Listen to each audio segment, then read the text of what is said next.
কে বলে বলুক পাগল। চিৎকার চেঁচামেচি করে লাফালাফি করে জিকির করা যাবে? চরমোনাই লাফায় কেন? তোর অ্যালার্জি কেন? একটা দেখাও যে জিকিরে কোথায় লাফায়। ফেরেশতা পেছনে রশি লাগায় জাহান্নামটারে ধরে রাখ। আল্লাহ আল্লাহ আল্লাহ আল্লাহ আল্লাহ আল্লাহ। দুইজন আলেম আসছে, তাহলে হুজুর বাসের মধ্যে কি ওঠে এখনো? আমি বলে ভাই পাহাড় তো পায় না, এই জন্য বাসে ওঠে, পাহাড় পেলে পাহাড়ে ওঠে। লাফায় কেন? চরমোনাই উজানি টের ভাইছ। চরমোনাই লোভী বেশি, টাকা নগদে নিতে চায়। বাপদাদারা পীর ছিল, সেখান থেকে তারা খেলামত পেয়ে পীর হয়ে এসেছে। এই যে ভণ্ডামি সব তানজাম লাগিয়ে যেতেছে।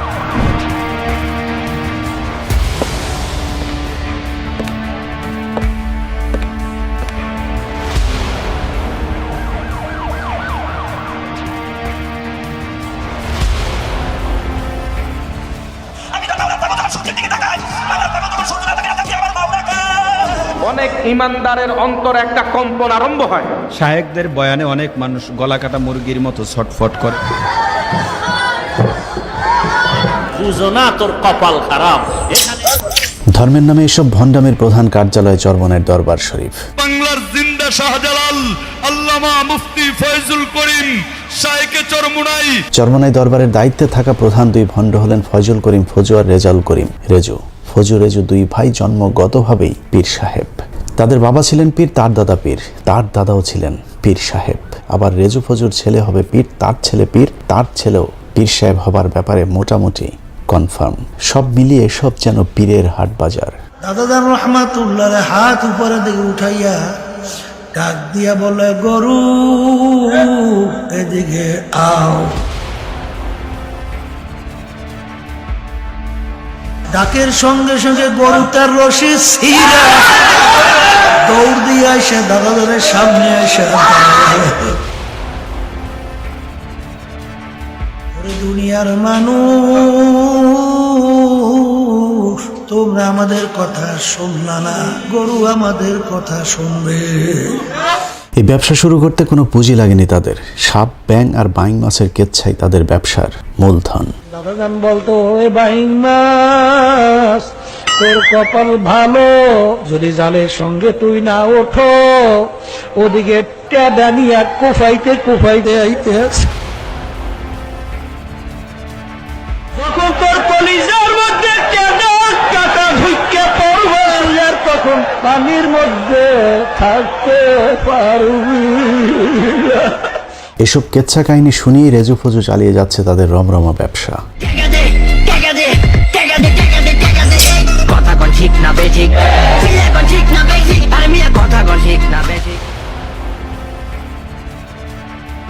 ও আমার দুনিয়াদার বাবারা, চরমোনাইতে আসছে, বাবারে নৈরাশ হইয়েন না। প্রতি বছর কথিত ওরসে তোলা বস্তায় বস্তায় টাকা পয়সা দিয়ে দুনিয়াতে সুখ স্বাচ্ছন্দ্যে জীবন কাটানোর পর আখেরাতেও নাকি তাদের জন্য বেহেশত একদম ফ্রি। আমি স্বপ্নে দেখতেছি কিয়ামতের মাঠ কায়েম হয়ে গেছে, সমস্ত মানুষগুলো কিয়ামতের ময়দানে উঠছে। আল্লাহর ঘোষণা হলো, যারা নাকি চরমোনাইয়ের মুশাব হুজুরের কথা অনুযায়ী নেক আমল করছে, তাদের এই কিয়ামতের ময়দানে কোনো হিসাব টিসাব নেওয়া হবে না। চরমোনাইয়ের মুরিদদের জন্য মেড ইন বরিশাল লেখা জাহাজ আখেরাতের মাঠে অপেক্ষা করছে।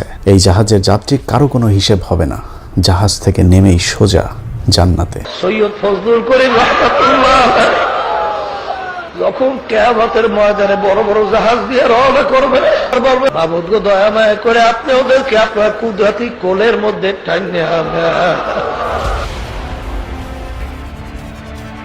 কিয়ামতের ময়দান হবে তামার ময়দান। এরকম তামার ময়দানে জাহাজ চলবে কোন কায়দায় বলেন? কোরআন সুন্নাহর কোনো জায়গায় খুঁজে পাই না যে আখিরাতে জাহাজের কোনো প্রচলন থাকবে বা জাহাজ নিয়ে বা কোনো বাহন নিয়ে কেউ উপস্থিত হতে পারবে। অতএব এই মন্তব্য সম্পূর্ণ মন গড়া, সম্পূর্ণ বানোয়াট এবং ভিত্তিহীন। আবার দেখবেন চরমোনাইয়ের বিরুদ্ধে একদল মানুষ জাহাজের উদাহরণ দিয়েছে, জাহাজ বাবা হয়ে গেছে। কত বড় জাহেল, মূর্খতার কত চরমে চলে গেছে। কিয়ামতের দিনের আগে কবরের আজাব মাপ পাবার নিনজার টেকনিকও জানা আছে জাহাজ পীর চরমোনাইয়ের কাছে। আমাকে সোয়াল করতে না পারে, আমি এমন ভাবে আমার মাওলাকে ডাকবো যেন তারা প্রশ্ন করার সুযোগ না পায়। মাওলাকে ডাকতে সুযোগ না পায়। আল্লাহ আল্লাহ আল্লাহ আল্লাহ আল্লাহ আল্লাহ আল্লাহ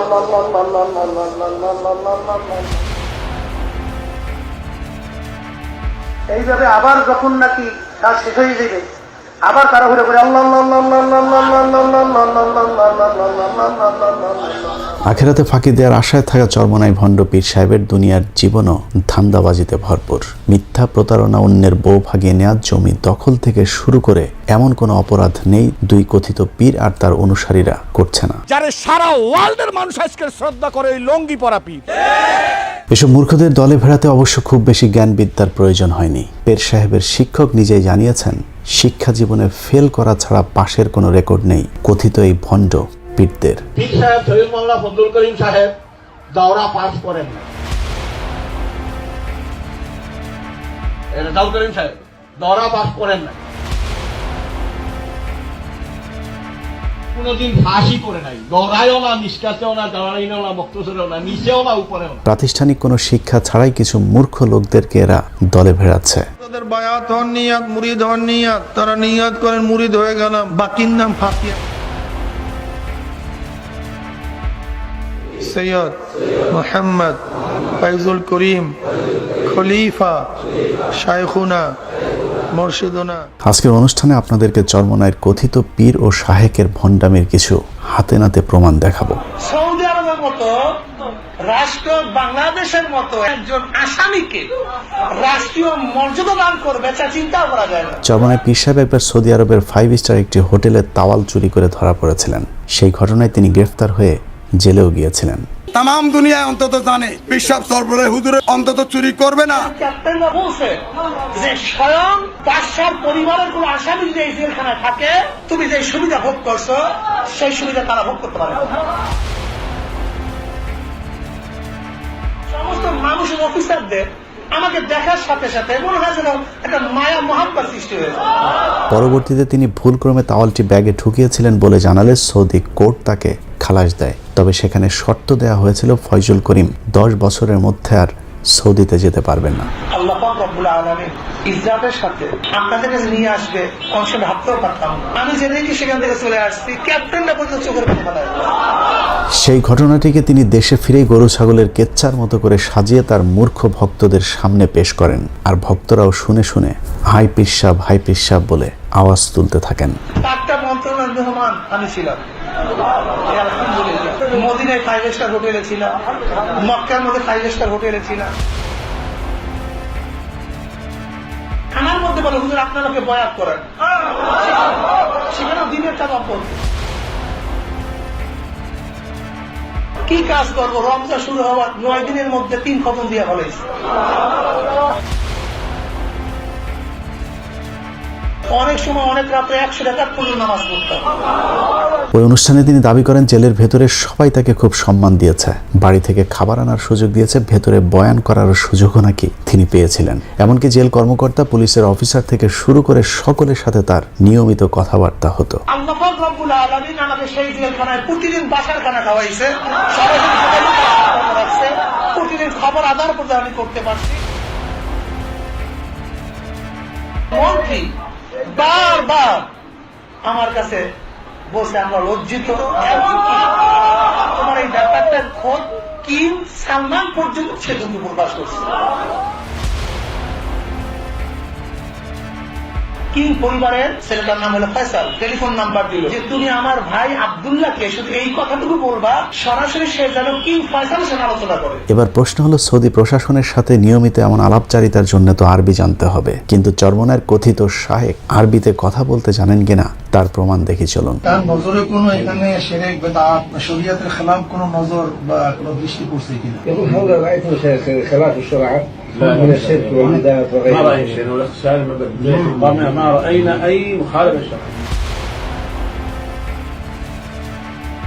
শিরক বিদআতের মধ্যে জানিয়ে শুনিয়ে জড়িত হবে যে আল্লাহকে ভয় দিলে কিভাবে ধারণা করতে পারে? وكيف أخبر عنا بالشرك وأنتم صدقتم هذا الكلام؟ ما كنا ندري، ما عندنا معلومات يعني عن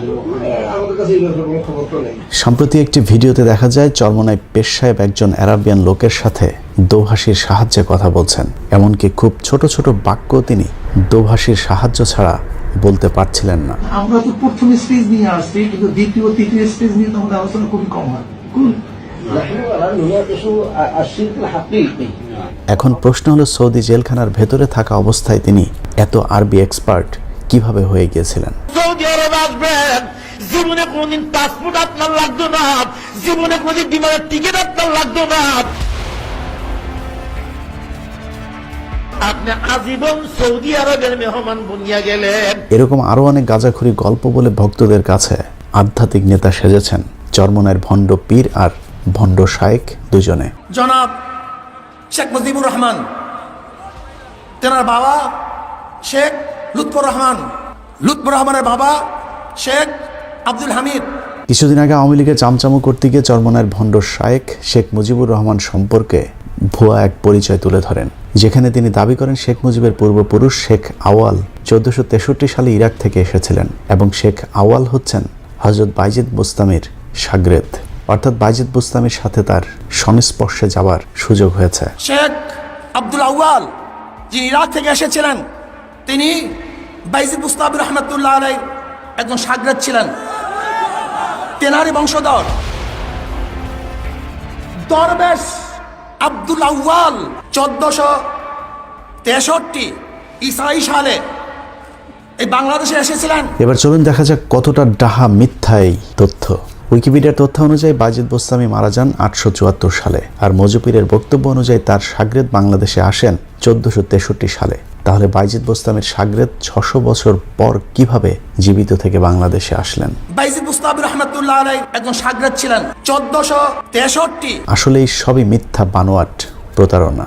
আপনি যদি চরমনাই প্রস্রাবের নিজের বাবা দাদার নাম জিজ্ঞেস করেন, তারপরেও তিনি 3 পুরুষের উপরে যেতে পারবেন না।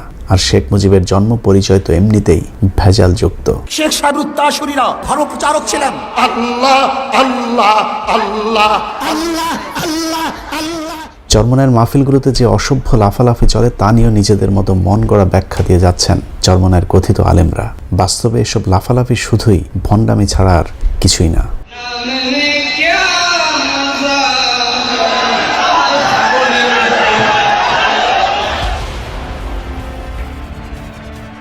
পাহাড় তো পায় না, বাসে ওঠে, পাহাড় পেলে পাহাড়ে উঠে।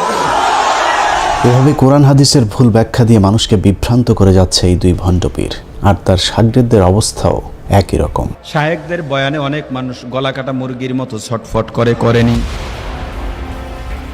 মাওলার নামের জিকির শুনলে তাদের অন্তরে একটা মোহাব্বতের ভাব চলে আসে।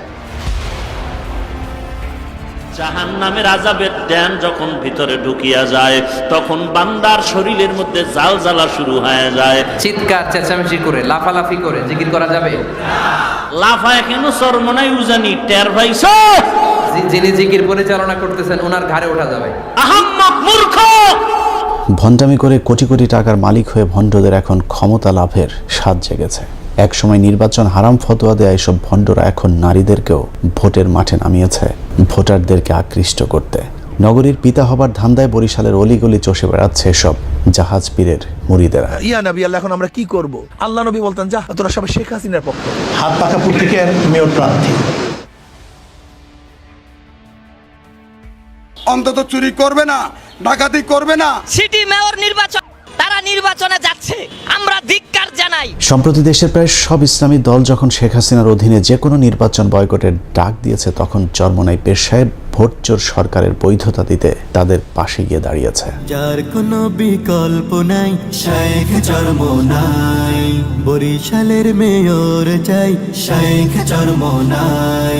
আমাদের সূত্র জানিয়েছে, বরিশাল সিটি কর্পোরেশন নির্বাচনে ফয়জুল করিমকে আগে থেকে নির্বাচনে জয়ের ব্যাপারে আশ্বাস দেওয়া হয়েছে, যে কারণে তাদের দলের কেন্দ্রীয় সর্বোচ্চ নেতা হবার পরেও তিনি সিটি কর্পোরেশনে মেয়র পদে প্রতিদ্বন্দ্বিতা করছেন। আপনি যদি হাত পাখা পত্রিকায় ভোট দেন, তাহলে ভোটটা পাবে আল্লাহর নবী। হাত পাখার বিকল্পে ভোট দেওয়া কবিরা গুনাহ, কবিরা গুনাহ। সূত্র আরো জানিয়েছে, হাসিনা এক ঢিলে 3 পাখি মারবার টার্গেট নিয়েছে। একদিকে শেখ পরিবারের সদস্য বরিশালের ত্রাস সাদিক আব্দুল্লাহকে মনোনয়ন না দিয়ে আওয়ামী লীগের যে প্রার্থীকে মনোনয়ন দেওয়া হয়েছে তাকে খুশি করা হয়েছে। স্থানীয় আওয়ামী লীগ মনে করছে শেখ হাসিনা যোগ্যতার প্রশ্নে নিজের পরিবারের মানুষকেও ছাড় দেন না। অন্যদিকে চরমনাইকে জিতিয়ে সবাইকে বোঝানো হবে দেশে নিরপেক্ষ নির্বাচন হচ্ছে, অতএব শেখ হাসিনার অধীনে সুষ্ঠু নির্বাচন হওয়া সম্ভব। আমি প্রথম বস্তিবাসীদের উন্নয়ন করব, বাচ্চা প্রসবের জন্য সিটি কর্পোরেশন সমস্ত দায় দায়িত্ব গ্রহণ করবে। সূত্র জানিয়েছে, আওয়ামী লীগ প্রার্থীকে যেহেতু পাশ করানো হচ্ছে না, সে কারণে সাদিক আব্দুল্লাহকে কৌশলে মনোনয়ন দেওয়া হয়নি। মূলত চরমনায়ের কথিত পীর ও শায়েক দুটোই সরকারের বরিশাল প্রতিনিধি। এদের কাজ শুধুই মানুষকে বিভ্রান্ত করা, আর যারা কোরআনের আসল ব্যাখ্যা বিশ্লেষণ করে তাদের বিরুদ্ধে ফতোয়া দেয়া। কিছু ইংলিশ ফিংলিশ পড়িয়া, বাংলা টাংলা পড়িয়া বাস ফতুয়া দেওয়া শুরু করছে। জাহেল, গন্ডমূর্খ। জাকির নায়ক সাহেব তো একজন গবেষক মানুষ, ভালো কথা বললেই তোমরা বলবে হিংসা করে না। আল্লাহর কসম করে বলি, কারোর সাথে আমাদের হিংসা নাই। তো কোন বক্তাদের বয়ান শুনবেন তাও চিন্তা করেন।